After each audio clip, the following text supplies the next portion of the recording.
नमस्कार, स्वागत है आपके अपने चैनल नॉलेज छावड़ी में। आज की इस वीडियो में मैं आपको एन्यूरिज्म के बारे में बताऊंगा। एन्यूरिज्म होता क्या है? एन्यूरिज्म का मतलब होता है कि ब्लड वेसल्स का परमानेंट डायलेशन हो जाना। डायलेशन यानी फैल जाना अर्थात ब्लड वेसल्स में सूजन आ जाना। एन्यूरिज्म या तो जन्मजात वेसल्स की दीवारों की कमजोरी के कारण होता है या लार्ज वेसल की दीवारों के नष्ट हो जाने के कारण उत्पन्न होता है।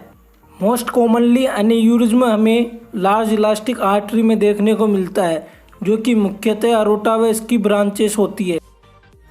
एन्यूरिज्म के कारण थ्रोम्बोसिस, थ्रोम्बोएम्बोलिज्म व ब्लड फ्लो में अवरोध हो जाता है तथा साथ ही साथ ब्लड वेसल्स नष्ट होने लगती है। एन्यूरिज्म को लक्षणों के बेस पर कई भागों में बांटा गया है, जिनमें से ए है जिन वेसल्स वॉल में एन्यूरिज्म पाया जाता है उनके कॉम्पोजिशन के आधार पर एन्यूरिज्म को दो पार्ट में बांटा गया है। First, true aneurysm normal vessels wall की आल लेयर से बना होता है। Second, false aneurysm vessels wall में फाइब्रोसिस जम जाने के कारण या ट्रोमा हो जाने के कारण बनता है। बी, पैथोजेनिक मैकेनिज्म के आधार पर एन्यूरिज्म को चार भाग में बांटा गया है।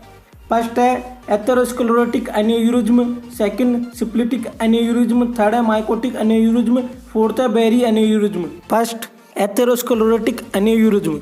एथेरोस्क्लेरोटिक का मतलब क्या होता है कि प्लांक के जम जाने के कारण आर्टरी की दीवारों का संकीर्ण हो जाना, यानी आर्टरी की दीवारों का डायमीटर घट जाना, इसे हम एथेरोस्क्लेरोटिक कहते हैं। एथेरोस्क्लेरोटिक एन्यूरिज्म अरोटिक एन्यूरिज्म का एक रूप है जो कि अधिकतर मैन में देखा जाता है। एथेरोस्क्लेरोटिक एन्यूरिज्म 50 या उससे अधिक आयु के व्यक्तियों में देखा जाता है। Atherosclerotic aneurysm most commonly abdominal aorta में देखा जाता है। दूसरी लोकेशन इसकी थोरेसिक आर्टरी व इलियक आर्टरी तथा लार्ज सिस्टमिक आर्टरी होती है। एथेरोस्क्लेरोटिक एन्यूरिज्म की पैथोजेनेसिस क्या होती है? इन पैथोजेनेसिस का मतलब रोग कैसे उत्पन्न होता है। आर्टरीज में एथेरोस्क्लेरोटिक क्षति के कारण आर्टरीज के मिडिल इलास्टिक टिश्यू पतले व नष्ट होने लग जाते हैं, जिसके परिणाम स्वरूप आर्टरी की दीवारें कमजोर व उसमें एट्रोपी होने लग जाती है। एट्रोपी का मतलब आर्टरी की दीवारें टूटने लग जाती है। एथेरोस्क्लेरोटिक क्षति मोस्ट कॉमनली एब्डोमिनल अरोटा में पाई जाती है।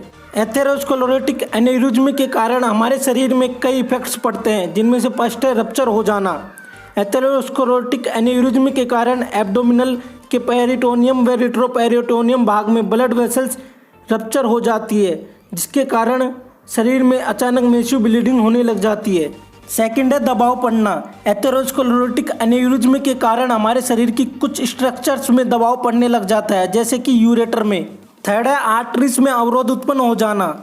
एब्डोमिनल अरोटा में पाए जाने वाले एथेरोस्क्लेरोटिक एन्यूरिज्म के कारण इंफीरियर मेजेंट्रिक आर्टरी में अवरोध उत्पन्न हो जाता है। सेकंड है सिप्लिटिक एन्यूरिज्म या ल्यूटिक एन्यूरिज्म। सिप्लिस होता क्या है? सिप्लिस टी प्लेडिनियम बैक्टीरिया द्वारा फैलने वाला एक संक्रमण है, जिसके कारण त्वचा पर दर्द रहित छाले हो जाते हैं। कार्डियोवैस्कुलर सिप्लिस 10% सिप्लिस केस में पाया जाता है। कार्डियोवैस्कुलर सिप्लिस के कारण आर्टरीज में सूजन आ जाता है। यह आर्टरीज मुख्यतः अरोटा व सेरेब्रल आर्टरी होती है। सिप्लिस के कारण अरोटा में आए हुए सूजन से सिप्लिटिक एन्यूरिज्म हो जाता है, जिसे हम ल्यूटिक एन्यूरिज्म भी कहते हैं। यह सभी कॉम्प्लिकेशन मुख्यतः 50 ईयर्स की एज या इससे अधिक एज वाले मैन में पाए जाते हैं। अरोटा में आए हुए इन्फ्लामेशन मुख्यतः थोरेसिक आर्टरी व इसके असेंडिंग पार्ट व आर्च ऑफ अरोटा में ही देखा जाता है, और यह इन्फ्लामेशन अरोटिक वोल्व तक पहुंच जाता है, जिसके कारण सिप्लिटिक हार्ट डिजीज हो जाती है। अब मैं आपको सिप्लिटिक एन्यूरिज्म की पैथोजेनेसिस के बारे में बताऊंगा कि इसमें होता क्या है। सिप्लिटिक अरोटिटिस के 40% केस में सिप्लिस एन्यूरिज्म डेवलप हो जाता है।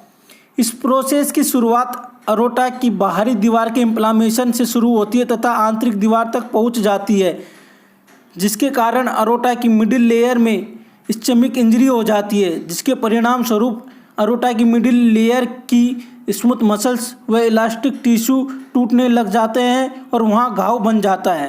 सिप्लिटिक एन्यूरिज्म के कारण हमारे शरीर में कई इफेक्ट्स पड़ते हैं, जिनमें से फर्स्ट है रप्चर हो जाना। सिप्लिटिक एन्यूरिज्म के कारण प्लूरल कैविटी, पेरिकार्डियल सेक, ट्रेकिया व इसोफेगस में ब्लीडिंग होने लग जाती है। सेकंड है दबाव पड़ना। शरीर में जहाँ सिप्लिटिक एन्यूरिज्म होता है उसके आसपास के टिश्यूओं में दबाव पड़ने लग जाता है, जैसे ट्रेकिया में डिस्पोनिया हो जाना। डिस्पोनिया का मतलब होता है दम घुटने लग जाना। वेसोफेगस में डिस्फेजिया हो जाना। डिस्फेजिया का मतलब होता है निगलने में कठिनाई होना। थर्ड है कार्डियक डिस्फंक्शन हो जाना। सिप्लिटिक एन्यूरिज्म के कारण कार्डियक डिस्फंक्शन हो जाता है। कार्डियक डिस्फंक्शन का मतलब होता है कि कार्डियक में कोई रोग या विकार उत्पन्न हो जाना। एन्यूरिज्म की डायग्नोसिस हम सीटी स्कैन व अल्ट्रासाउंड द्वारा करते हैं।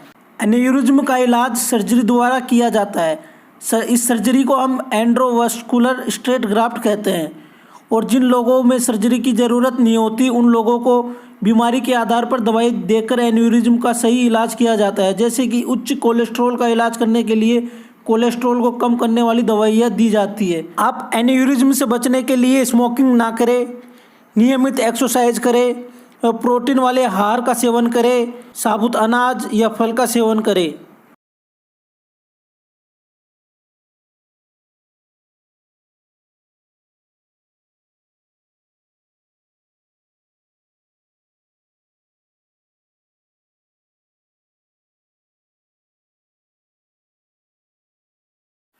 अगर आपको वीडियो पसंद आए तो वीडियो को लाइक और शेयर करें, और ऐसी ही मज़ेदार वीडियो देखने के लिए हमारे चैनल नॉलेज छावड़ी को सब्सक्राइब करें, और अगली वीडियो की नोटिफिकेशन के लिए बेल आइकन को ज़रूर दबाएं। धन्यवाद।